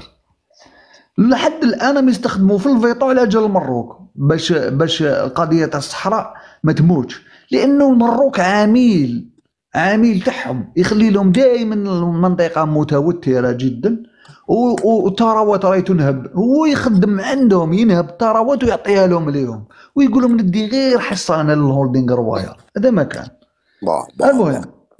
المهم باش تفهمني خويا العزيز هذاك الوقت حلت المروك الكاب 1 دارت له سي بون. علاش؟ باش ترونوفلي باش تتعايش مع الضغط الدولي هذا لانه رغم انه امريكا ابيات والغرب وقدامنا عاونوا المروك وقدامنا لانه ضجه صارت عالميه كاع قال لك عاقبوها المروك هذه من الاخر. كيفاش شكون هذه المروك اللي تختال بنادم في وسط اوروبا بهذاك الشكل البشع وما نديروا لها والو. المهم جاو حلوا هذا الكاب 1 في 67 حلوا الكاب 1. قال لكم بعد وراها تأسست مديرية مراقبة الأراضي وتعرف باسم DST. هذه مر كاب 2 لأنهم داروا الكاب 2 بعد ما طولش زادوا حلوه وداروا هذه في 67 حتى 73. من 67 73 كاب 2 اللي كانت تخدم كاب 2. ومن بعد حلوا كاع هذه الكاب 1 والكاب 2 راحت طلعت DST. ودليمي هو اللي كان الديريكتور تاعها. المهم هذا يا كبران نقول كلمه برك ما نقولش بسم الله. والله يحفظك. بن بركه هو معارض مغربي دار انقلاب على الحسن الثاني وكان قريب ينجح في الانقلاب تاعو لولا بعض الخونه. هرب هنا للجزائر حماته الجزائر حاولوا باش يغتالوا هنا في الجزائر ما قدروش، ومن بعد الجزائر صحاتو باش يخرج. فرنسا خلصها عبد النور صار في الجيش ولا واش كان هو؟ راح الاولى لتونس، ما شوف من الجزائر تونس، من تونس لباريس. في باريس تما اغتالوه في باريس وجابوه للمروك وذوبوه في لاسيد قدام الحسن الثاني وهو يتفرج. وهما واش قالوا بلي زعما سبب من الموت تاعو واش هو؟ سبب الموت تاعو راحوا حكموا ان فورغون، باسكو هو كانت عنده الفورغون تاعو داروا بها اكسيدون، دخلوها في بوطو وقال لك بلي مات اكسيدون بالفورغون. الحسن الثاني حضر الجنازه. دقيقه نكمل معك مواطن الله يسلمك. حضر الحسن الثاني الجنازه تاعو، فدار سيجار، شعل السيجار تاعو ويتفرج فيه. ممنوع منعا بانتا القبر تاع بن بركه يتفتح حتى الدقيقه هذه. العائله تاعو يطالب بالتشريح بن بركه وما وافقتش السلطات المغربيه للدقيقه هذه اللي نتكلم فيها انا وياك. مام ثاني في الجنازه الحسن الثاني كان حضر الاخر كسمو لي سيركل، ماشي القبر، هذاك الصندوق ما تفتحش، الصندوق مغلق. الناس شافته غير شافت الصندوق من برا في الجنازه، واحد ما شاف الوجه تاع بن بركه في الجنازه تاعو، فهمتني؟ نعطيكم الدليل من عند مغربي ضابط في المخابرات المغربيه يسموه احمد البخاري. البخاري نعرفه وسمعت له البخاري. وي سي فري. عبد النور بن بركه هذا كان سياسي ولا اطار في الجيش؟ كان سياسي عسكري. معارض. عباك شكون خانو عبد النور؟ على الفاسي اللي كان الزميل ديالو في الحزب اللي كانوا دايرين. على الفاسي. شوف الاخر شي يسميوه، قلت لك دخلوا اليوتيوب كتبوا احمد البخاري هذا كان ضابط مخابرات في الكاب 1، خدم في الكاب 1 وخدم في الكاب 2. كان هو المنسق بين القصر الملكي والمخابرات الامريكيه والمخابرات الاسرائيليه، باسكو المخابرات الاسرائيليه والمخابرات الامريكيه كانوا ينشطوا فوق الاراضي المروكيه. وهذا احمد البخاري دوكا في عمره 84 عام وعايش في امريكا.